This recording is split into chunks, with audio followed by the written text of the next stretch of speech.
Shalom, selamat datang kembali dalam diskusi pelajaran Sekolah Sabat yang dipersembahkan oleh Gereja Masih Advent Hari ke-7 UNI Indonesia Kawasan Barat. Jika ada seseorang yang membenci Allah atau mengabaikan Allah karena banyak sekali penderitaan dan juga kejahatan yang terjadi di dalam hidupnya sehingga kasih Allah tidak bisa dirasakan, ataupun kita memiliki banyak pertanyaan-pertanyaan yang tidak memiliki jawabannya. Sudah banyak hal yang diusahakan tapi kita gagal untuk mendapatkan pengertian. Apalagi yang bisa kita perbuat? Itulah judul dari pelajaran ke-11 dan mari kita sama-sama mendapatkan jawabannya dari firman Tuhan dengan kehadiran dua narasumber kita, Pendeta Sony Situmorang sebagai Direktur Komunikasi UNI Indonesia Kawasan Barat dan juga Pendeta Lamsihar Silitonga, Direktur Komunikasi Daerah Sumatera Kawasan Tengah.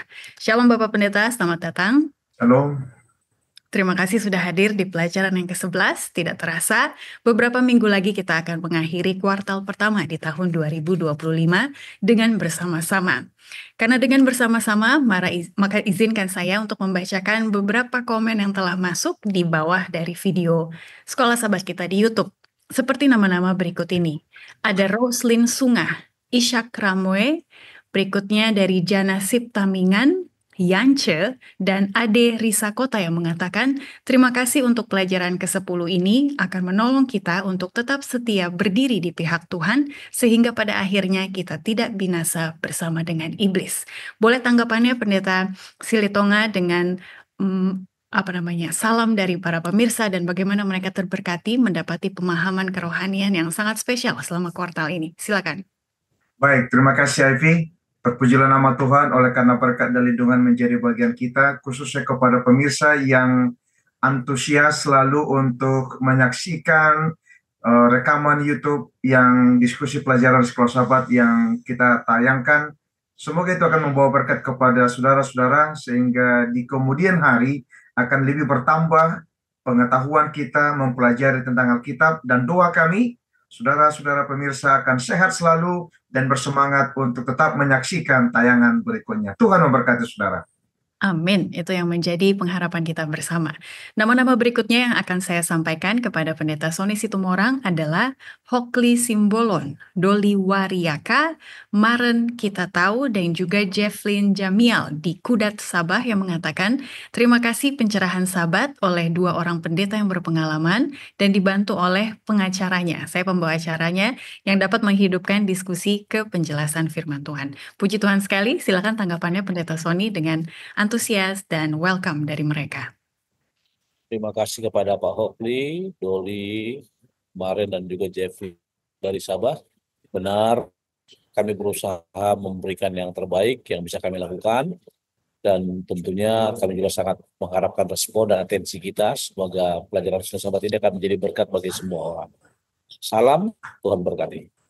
Amin. Dan sebelum kita lupa, saya mau ingatkan kita untuk like, komen, dan juga subscribe untuk channel YouTube dari diskusi pelajaran Sekolah Sabat ini, yaitu Gereja Advent Indonesia Barat, untuk mendapatkan notifikasi dan juga update dari tayangan-tayangan yang lainnya. Terima kasih kalau sudah dilakukan. Mari kita memulai pembahasan kita dengan ayat inti dari pelajaran ke-11 dengan judul, Apakah lagi yang dapat aku perbuat? Terdapat di dalam Yohanes 18 ayat 37. Maka kata Pilatus kepadanya, jadi engkau adalah raja? Jawab Yesus, engkau mengatakan bahwa aku adalah raja. Untuk itulah aku lahir dan untuk itulah aku datang ke dalam dunia ini, supaya aku memberi kesaksian tentang kebenaran. Setiap orang yang berasal dari kebenaran mendengarkan suaraku. Pendeta Silitonga, boleh buka diskusi kita dalam doa? Kita tunduk kepala, kita berdoa. Bapa kami yang bersemayam di dalam kerajaan sorga, dikuduskanlah namamu, datanglah kerajaanmu, jadilah kehendak-mu di bumi seperti di sorga. Saat ini Bapa, kami memohon tuntunan Roh Kudus-mu akan menjadi bagian kami ketika kami akan belajar mendiskusikan pelajaran Sekolah Sabat yang akan dipandu oleh Saudari Ivy dan bersama dengan pimpinan kami, Pendeta Sony. Biarlah kiranya urapan Roh Kudus Tuhan akan menjadi bagian kami ketika kami dalam mendiskusikan pelajaran Sekolah Sabat, pelajaran yang ke-11 ini. Dengar dan sempurnakan doa kami di dalam nama Yesus Kristus kami berdoa. Amin. Amin. Terima kasih sekali. Mari kita buka buku pelajaran sekolah sahabat kita dan juga Alkitab kita tentunya, karena kita ingin mengetahui dari mana firman Tuhan ini dikutip atau dikatakan dengan langsung. Pelajaran hari Minggu dengan judul Kristus Sang Pemenang. Pekan lalu kita mendapati bahwa Kristus sendiri mengatakan penguasa yang ada di dunia ini adalah setan.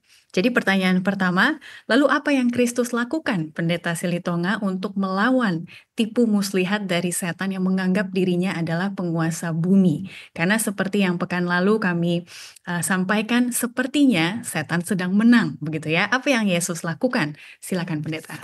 Baik, terima kasih Ivy.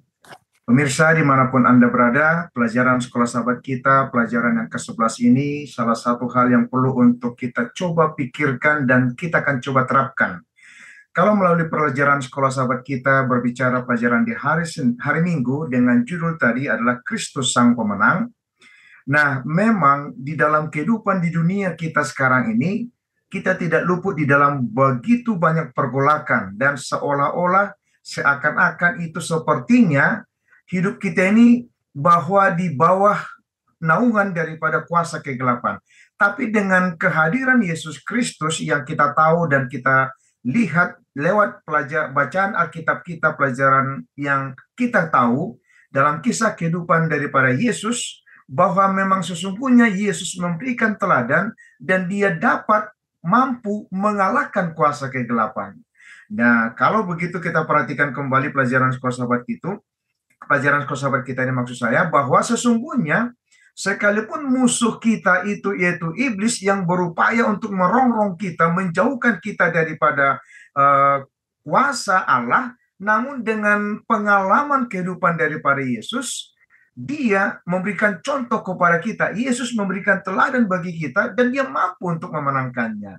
Jadi saya percaya juga pemirsa dimanapun kita berada, kehidupan yang saudara alami hari ini, besok atau lusa, sekarang kita harus berkeyakinan dan berketetapan kehidupan yang dialami oleh Yesus memperoleh kemenangan dan kita pasti akan bisa meraih kemenangan bila mana kita bersama dengan Bapa yang di surga. Itu mungkin tanggapan dari saya, Ivy.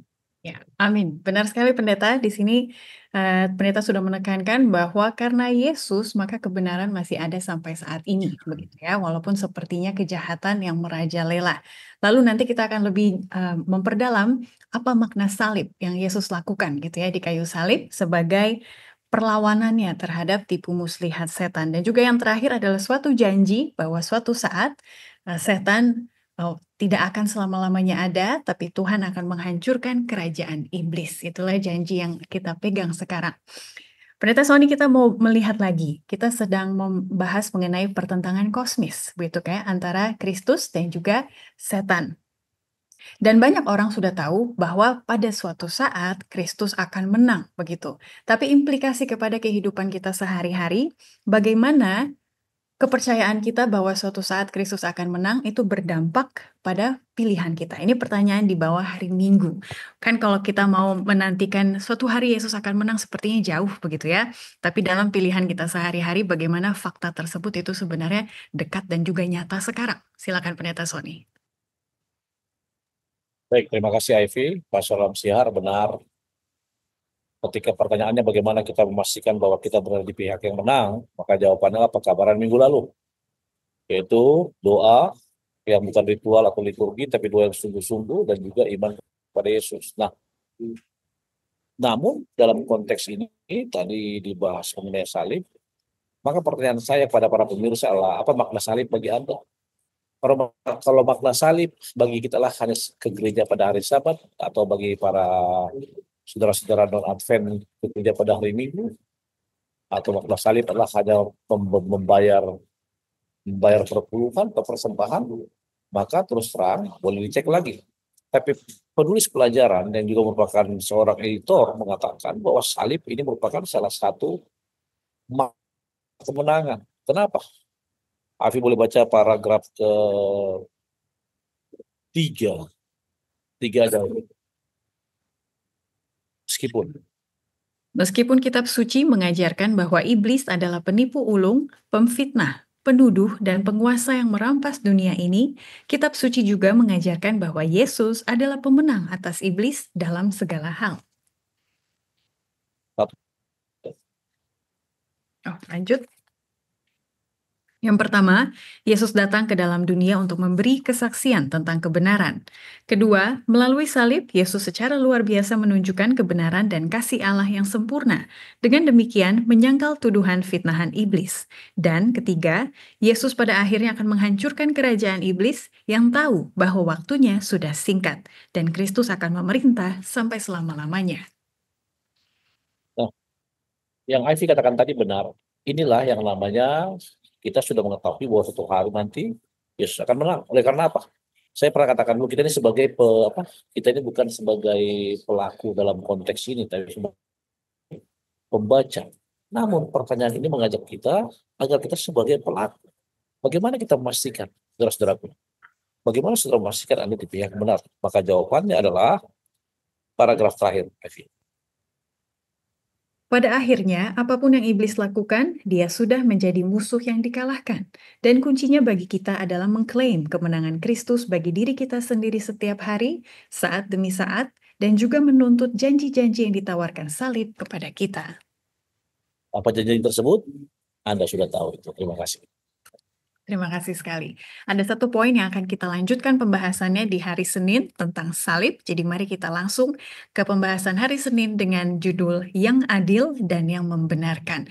Mengenai salib, Pendeta Lamsihar Silitonga, apa yang ditunjukkan oleh salib yang kalau pelajaran kita mengatakan disaliblah tuduhan fitnah iblis itu tidak benar. Boleh ingatkan kita tuduhan apa lagi dan apa yang Yesus tunjukkan melawan setan? Silakan. Baik, terima kasih Ivy. Nah, kalau kita perhatikan kembali pembahasan kita mengenai salib ini, disinilah memang sebenarnya kuasa kegelapan ini ingin menaklukkan dan bahkan menguasai Yesus, ya. Jadi kalau kita perhatikan bahwa pekerjaan Kristus membatalkan pekerjaan iblis. Apa kira-kira pekerjaan Kristus ini? Tidak lain dan tidak bukan adalah pekerjaan Kristus menyelamatkan saudara dan saya yang berdosa. Oke. Nah, kalau kita baca dalam buku 1 Yohanes 3 ayat yang ke-8, di sana mengatakan, barang siapa yang tetap berbuat dosa berasal dari iblis. Sebab iblis berbuat dosa dari mulanya. Untuk inilah anak Allah menyatakan dirinya, yaitu supaya ia membinasakan perbuatan-perbuatan iblis. Pemirsa, kalau kita perhatikan memang saudara dan saya sekarang ini boleh dikategorikan sebagai orang yang kita hidup di dalam dosa. Namun, sekalipun kita hidup di dalam dosa, dengan pekerjaan Yesus sebagai juru selamat, ini akan membuat saudara dan saya akan berada di dalam kehidupan yang Allah ingin supaya kita berada dalam kebenaran. Itu sebabnya saudara dan saya telah dibenarkan lewat kematian Yesus Kristus. Maka untuk itu, lewat pekerjaan Yesus Kristus, dia membatalkan rencana iblis. Nah, itu sebabnya kita diminta hidup yang kita jalani ini, maka kita akan tetap berada dalam kebenaran. Supaya kehidupan kita tidak berada dalam kuasa kegelapan lagi. Jadi dengan kematian Yesus Kristus, saudara dan saya telah dibenarkan, ya, dibenarkan untuk tetap menghidupi kehidupan yang sesungguhnya yang Allah ingin untuk saudara dan saya lakukan dalam hidup kita. Mungkin ini demikian pandangan saya, Avi. Terima kasih. Terima kasih sekali Pendeta Silitonga sudah mencoba membahas sesuatu hal yang sebenarnya sangat dalam dan luas begitu ya dengan cara yang sederhana. Jadi salib adalah pekerjaan Kristus yang membatalkan pekerjaan iblis. Karena ada salib maka kita layak diselamatkan, dibenarkan begitu ya walaupun kita sudah termakan oleh godaan dari iblis dan harusnya dibinasakan juga layak seperti itu. Terima kasih sekali. Pendeta Sony boleh ingatkan kita kembali ke asal mula dosa di surga. Ini pertanyaan di bawah hari Senin. Kalau kita hubungkan dengan makna kosmis, bagaimana salib itu mematahkan tuduhan setan sedari di surga itu. Dan ini kita akan bahas berdasarkan Kejadian 3 ayat 15. Karena memang inti dari Injil ataupun Gospel mengenai salib ini sudah dicantumkan dari Kejadian 3 ayat 15. Silakan Pendeta Sony.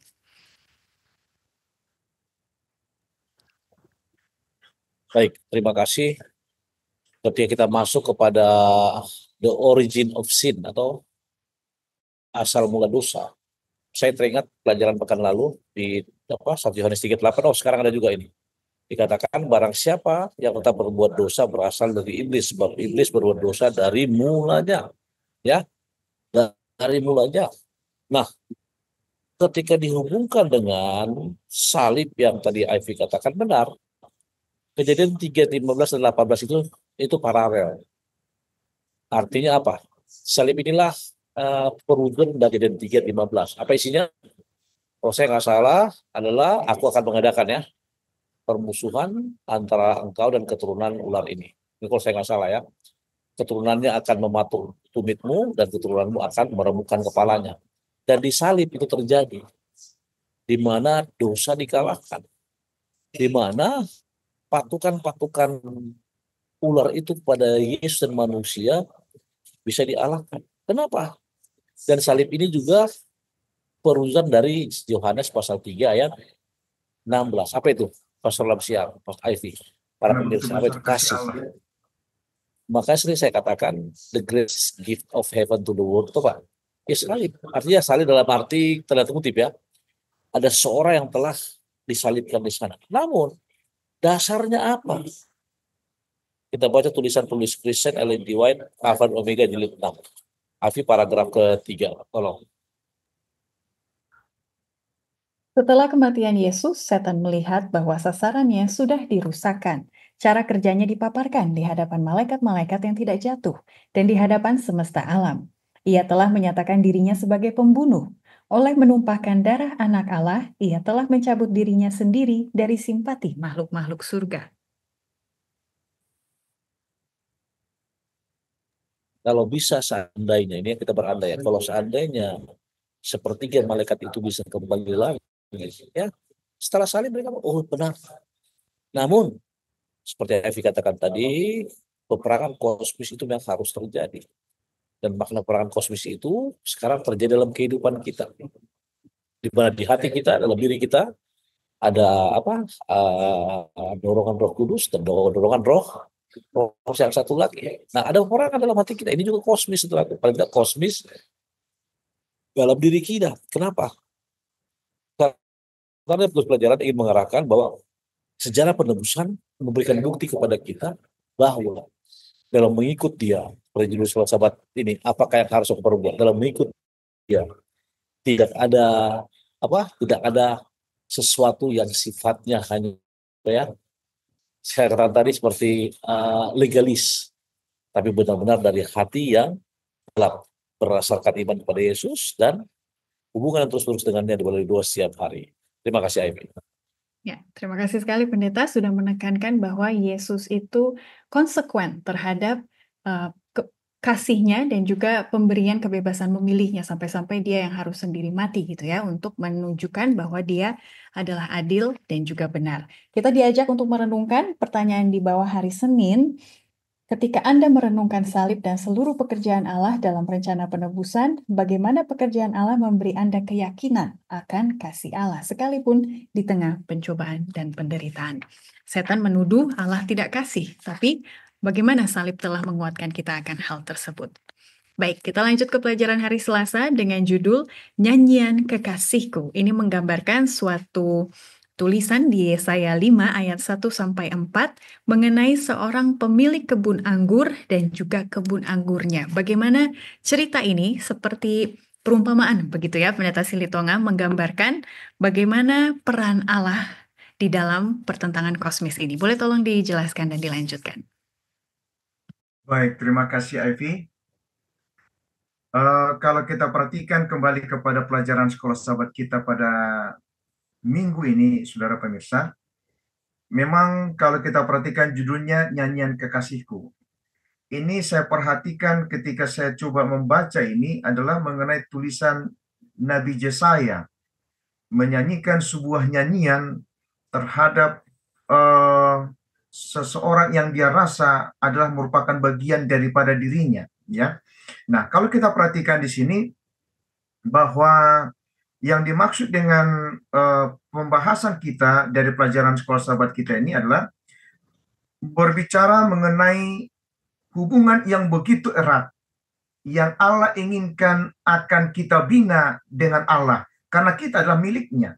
karena kita adalah bagian daripada apa yang telah kita ketahui. Seperti pemaparan daripada Pendeta Sony katakan bahwa karena kasih Allah itulah kepada kita, maka dia mengorbankan anaknya.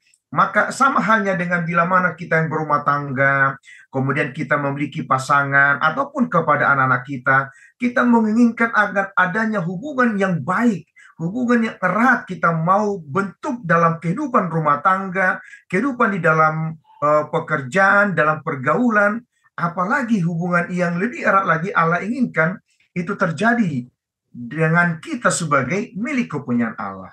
Jadi pemirsa yang dimanapun kita berada, bahwa lewat pelajaran kita bahwa ada sebuah ungkapan yang ingin diutarakan kepada pasangannya kah, atau kepada yang dimilikinya, sehingga dengan ungkapan itu ada tergugah, ada rasa ingin supaya dipertahankan hidup yang akan dijalin dalam kehidupan rumah tangga, kalau itu dalam berkeluarga, dalam kehidupan pekerjaan, maka ada hubungan antara pimpinan dengan kita sebagai pekerja atau bawahannya. Dan apalagi Allah inginkan kita ini sebenarnya nggak layak, tapi dengan kematian Yesus Kristus kita dilayakkan. Dan Allah mau hubungan itu tetap kita jalin sementara kita dalam dunia ini. Ini pandangan saya mungkin Evi dalam hal pelajaran kita Sekolah Sahabat ini. Terima kasih sekali Pendeta, saya bisa melihat kaitannya dengan cerita pemilik kebun anggur yang sudah melakukan segala sesuatu yang terbaik yang bisa dia lakukan, tapi pada ujungnya tetap aja ada anggur-anggur yang masam begitu ya, atau yang busuk. Tapi kembali lagi ini mengenai hubungan yang erat dari pemilik anggur yang kalau kita lihat di sini adalah Allah sendiri ya, terima kasih, dan juga kebun anggurnya yang adalah kita. Walaupun kita lihat anggur yang asam itu sebagai tidak berharga, begitu ya, tapi bagi pemilik kebun anggur itu adalah hasil karyanya dia juga yang sudah dia lakukan terbaik dengan cinta. Terima kasih sekali Pendeta Silitonga. Kita mau gabungkan pelajaran ini dengan pertanyaan nomor 4 di hari Jumat, Pendeta Sony Situmorang. Di sini dikatakan, pada akhirnya bahkan jawaban terbaik kita mengenai masalah kejahatan masih belum lengkap untuk saat ini.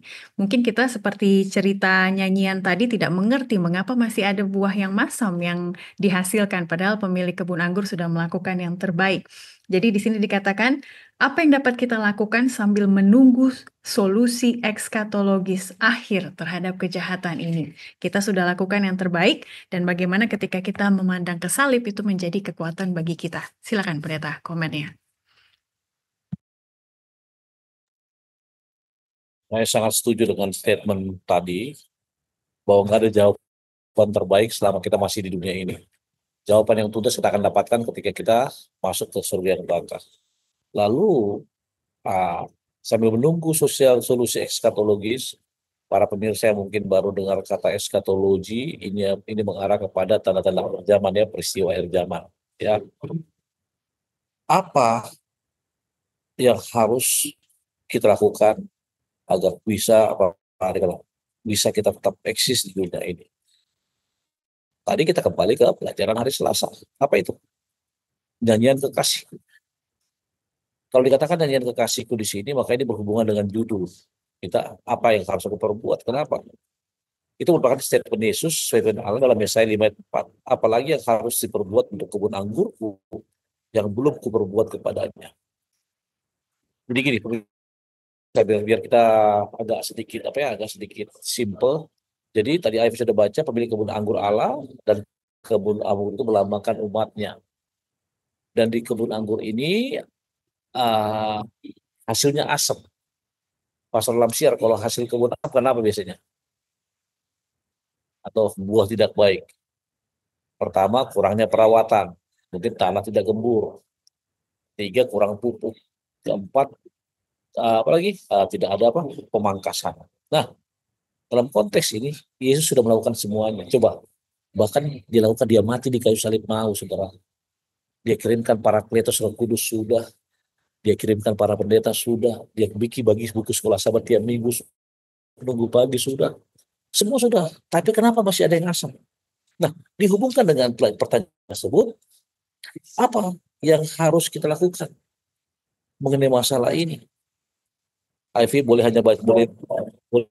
baca Ivy paragraf hari Selasa, tulisan hitam di bagian akhir. Oke. Ketika Anda memandang salib, di mana Allah mempersembahkan dirinya sebagai korban atas segala dosa kita, bagaimana kata-katanya? Apakah lagi yang harus diperbuat untuk kebun anggurku yang belum kuperbuat kepadanya? Mengandung makna yang sangat menakjubkan. Apa maknanya? Saya ingat lagu Bryan Adams ya, everything I do it for. Tuhan telah melakukan segalanya. Yang diminta adalah respon kita, tanggapan kita. Bagaimana iman kita menjawabnya? Di mana? Pelajaran hari Rabu nanti. Iman kita itu harus menjawab tersebut.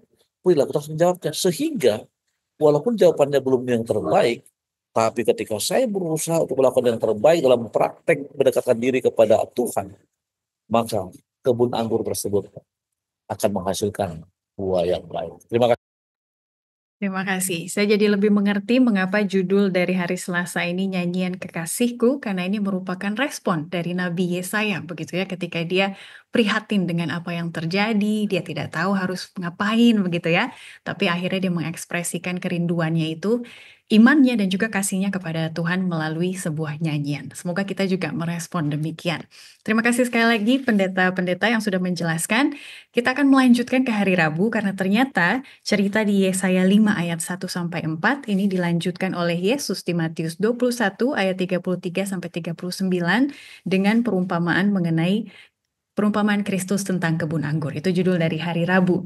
Tapi ceritanya tidak berhenti kepada ya ternyata ada buah yang masam. Tapi ada lagi yang dilakukan oleh sang pemilik kebun untuk memberikan solusi kepada tuayan di kebun anggur tersebut. Dan ternyata itulah yang menjadi pelajaran kita akan apa yang Allah Bapa lakukan dengan mengirimkan anaknya ke dunia. Boleh tolong dilanjutkan Pendeta Silitonga dengan makna yang sangat indah ini.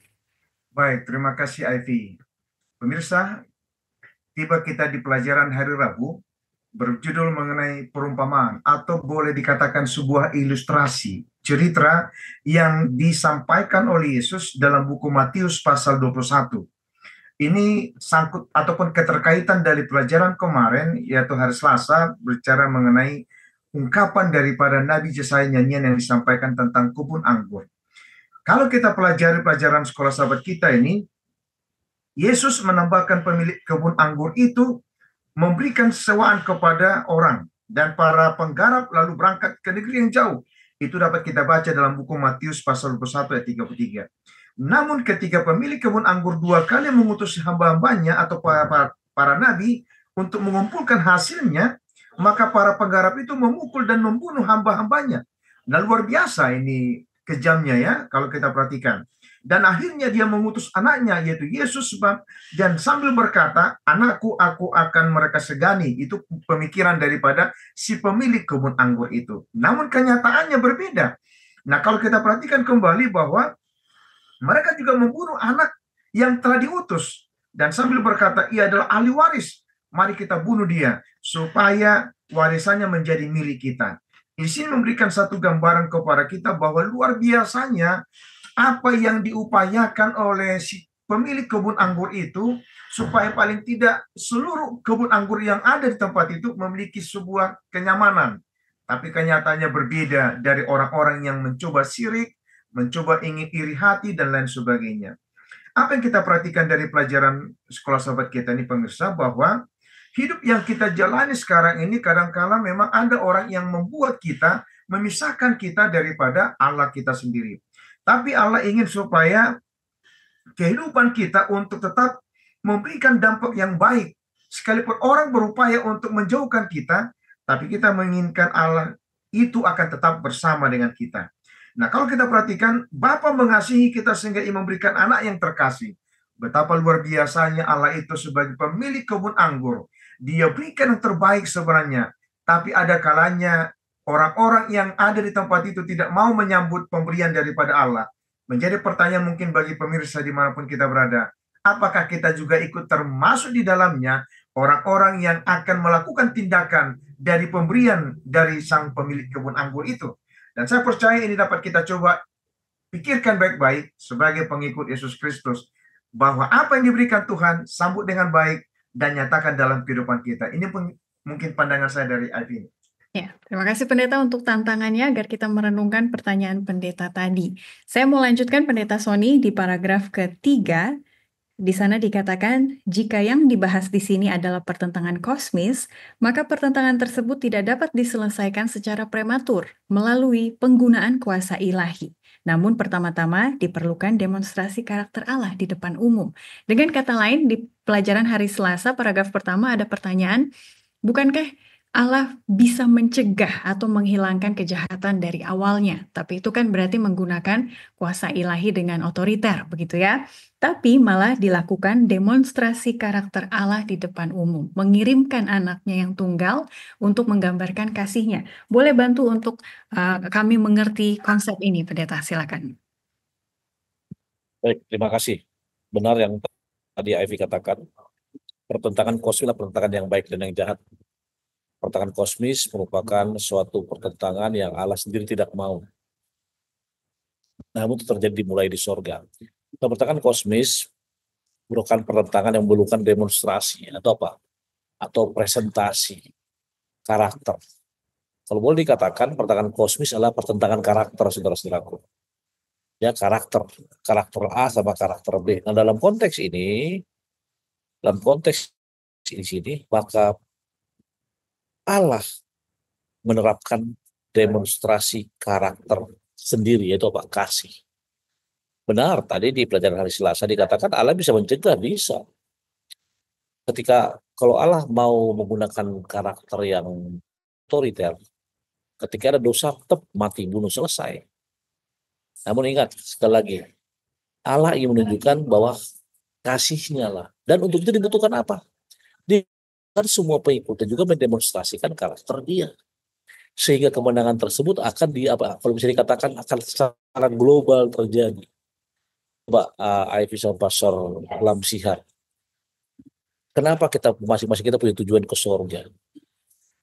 Apa yang membuat kita ingin ke surga? Ingin ya, bukan harus ke surga ya. Apa yang membuat kita ingin ke surga?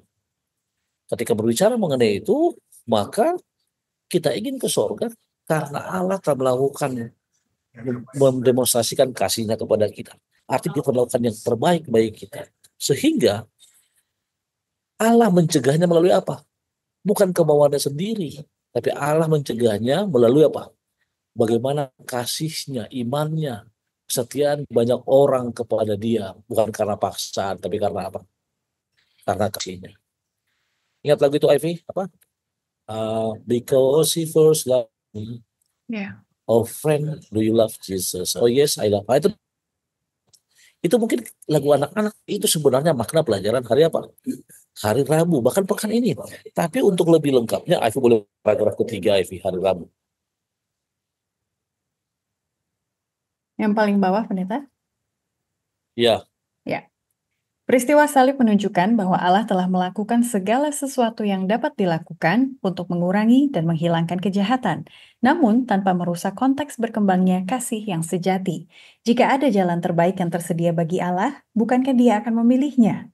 Meskipun manusia sangat menderita dalam pertentangan kosmis ini, yang paling menderita adalah Allah sendiri. Ketika kita memandang salib, tentulah kita dapat melihat betapa besar penderitaan dan kepedihan yang ditimbulkan oleh dosa kepada Allah sendiri. Namun, begitu sakralnya kebebasan yang melekat dalam kasih, sehingga Kristus rela menanggungnya demi kita. Apa dikatakan? Kristus rela menanggungnya demi kita. Pastor Lamsihar telah mendahului dengan apa? Penanggung. Nanti kalau saudara baca, saudaraku, ini orang-orang bunuh anaknya ya, bunuh utusannya semua, sampai pemilik anak sendiri. Terima kasih. Terima kasih, itulah konklusi kita untuk perumpamaan Kristus tentang kebun anggur.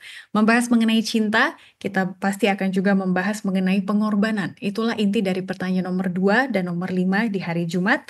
Silakan direnungkan maupun didiskusikan di UKSS masing-masing. Terakhir kita akan pergi ke pelajaran hari Kamis dengan judul Pembersihan Nama Baik Allah. Dengan demonstrasi kasihnya, dengan pengorbanan Yesus di kayu salib, maka dengan otomatis nama baik Allah akan dibersihkan. Yang tadinya mungkin manusia berpikir Allah itu jahat ya, otoriter, membiarkan bumi ini menderita seperti ini. Tapi melihat salib Yesus, mengapa penting Pendeta Lamsihar Silitoha agar Silitonga maksud saya, agar nama Allah itu dibersihkan. Makna rohaninya apa? Silakan. Baik, terima kasih pemirsa, kepada sahabat pemirsa dimanapun kita berada. Melalui pelajaran sekolah sahabat kita ini, pelajaran yang hari Kamis berbicara mengenai pembersihan nama baik. Saya tidak tahu, mungkin sahabat pemirsa pernah mengalami ketika ada sebuah pernyataan dari seseorang yang menyatakan diri kita adalah tidak benar dari apa yang kita lakukan, maka kita paling tidak ingin meluruskan dan kita untuk menyatakan kebenaran itu. Dengan kata lain, seperti yang kita baca dalam buku Raja Salomo mengatakan nama baik lebih berharga daripada emas dan perak.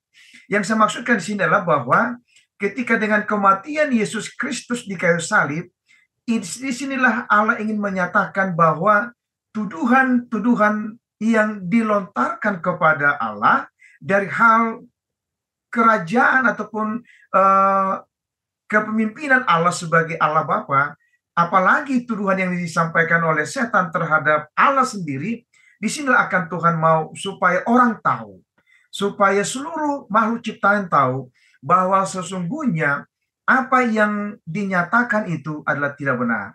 Maka Allah ingin supaya dengan nama Allah itu diketahui oleh orang banyak, diketahui oleh seluruh ciptaannya, bahwa memang karya Allah sangat luar biasa.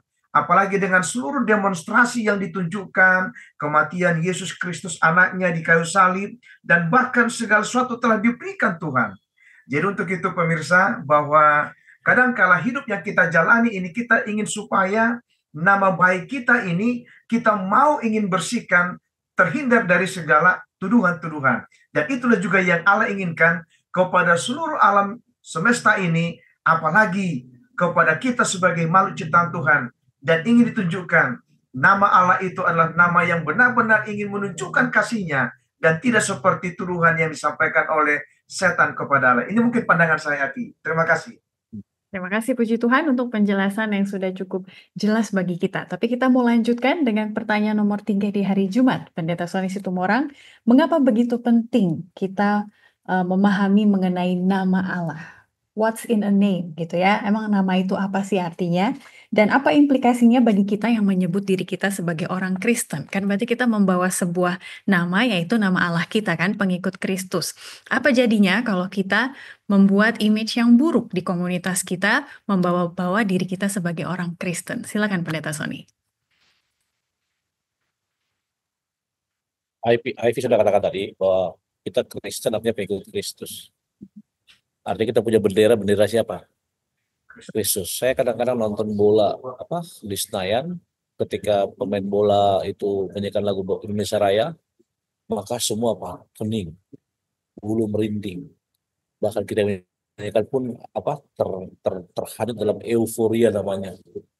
Wow, kalau kita belum bikin apa-apa buat negara, tapi ketika lagu itu berkumandang, maka itulah kita. Nah, dalam konteks ini kita sangat penting menyebut nama Allah. Kalau dalam konteks lain, karakter Tuhan yang kita bawa. Saya katakan tadi ini peperangan karakter. Oke. Nah, apakah karakter saya memantulkan tabiat Kristus? Kalau tidak, sia-sia saya bawa nama Tuhan. Apakah perilaku saya memantulkan tabiatnya? Sia-sia. Maka saya katakan selalu para pemirsa, jangan legalis. Orang Farisi semua diikutinya, tapi kenapa? Tadi Pak Evi juga menyinggung mengenai tuduhan. Benar, umat Kristen sekarang dituduh sebagai apa? Dalam tanda negatif. Nah, dalam pembersihan nama baik, saya mau tanya Pastor Lamsian, kenapa perlu pembersihan nama baik? Apakah nama baik itu bersih kalau walaupun secara legal, katakanlah di notaris Anda dinyatakan tidak bersalah, Anda dinyatakan, tapi karakter Anda yang Anda hidupkan masih terus berjalan? Tidak. Maka saya mau katakan, saya senang kalimat penulis filsafat. Afi boleh baca 1, 2, 3, 4, 5 ini. Kata alam semesta ini. Paragraf 5 hari Kamis Afi. Pada akhirnya, nama baik Allah dibuktikan di kayu salib dan melalui keseluruhan rencana penebusan. Dalam penghakiman sebelum kedatangan, nama baik Allah dibersihkan di hadapan alam semesta. Perhatikan kata alam semesta, ya. Kata alam semesta ini segala sesuatu, baik kawan maupun lawan, ya. Kawan itu lawan. Yang baik Allah dibersihkan oleh karena apa? Ini penebusan, kematian di kayu salib, pengorbanan dan kasih. Sehingga pertanyaan nomor 3 tadi, apakah penting mengenal Allah dalam kehidupan sehari-hari? Penting.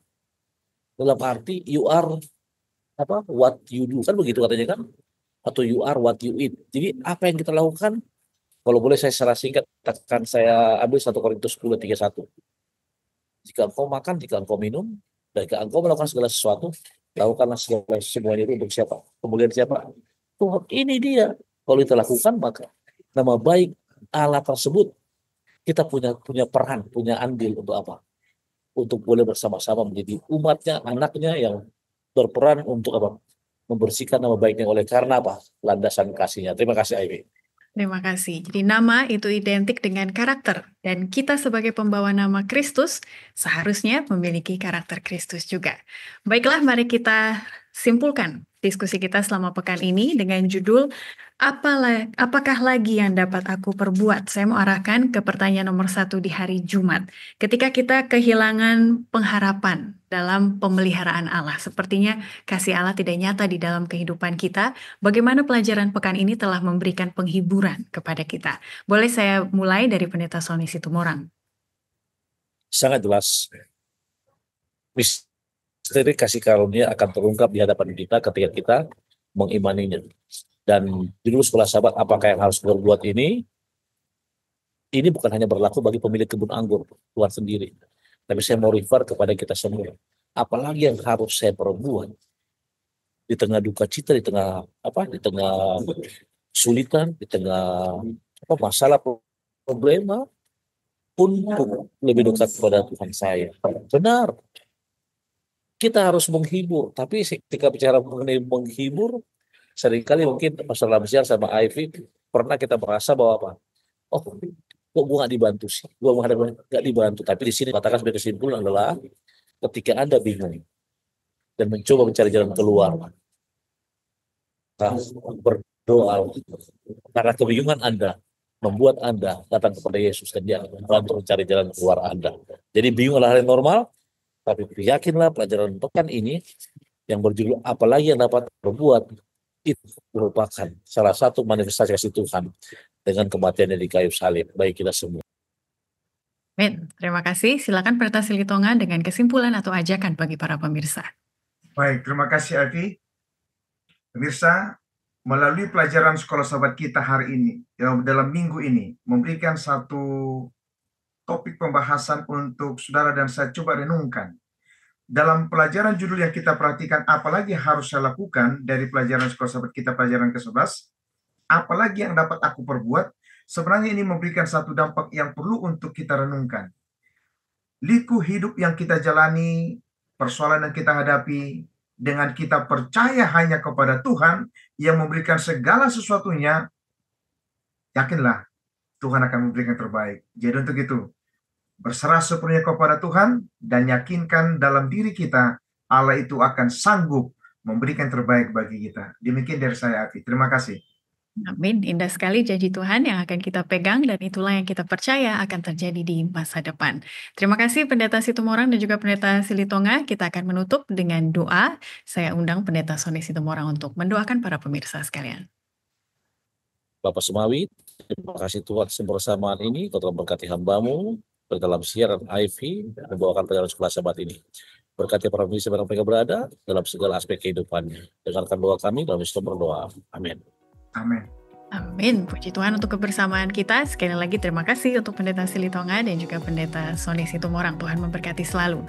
Dan bagi para pemirsa, 2 pelajaran lagi untuk menyimpulkan dan juga melengkapi kasih dan keadilan Allah yang kita pelajari selama kuartal ini. Uniknya, di bagian pertama kita belajar mengenai perjanjian kasih tersebut yang melibatkan perintah-perintah ataupun hukum-hukum Allah. Dan di 2 pelajaran terakhir kita akan kembali ke pelajaran pertama dan kedua tersebut, melihat kasih dan keadilan Allah dalam hukum Tauratnya. Jadi mari tetap mempelajari firman Tuhan karena itulah yang akan memberikan kebahagiaan dan juga kepuasan di dalam kehidupan kita. Sampai bertemu lagi pekan depan, Tuhan memberkati kita semua.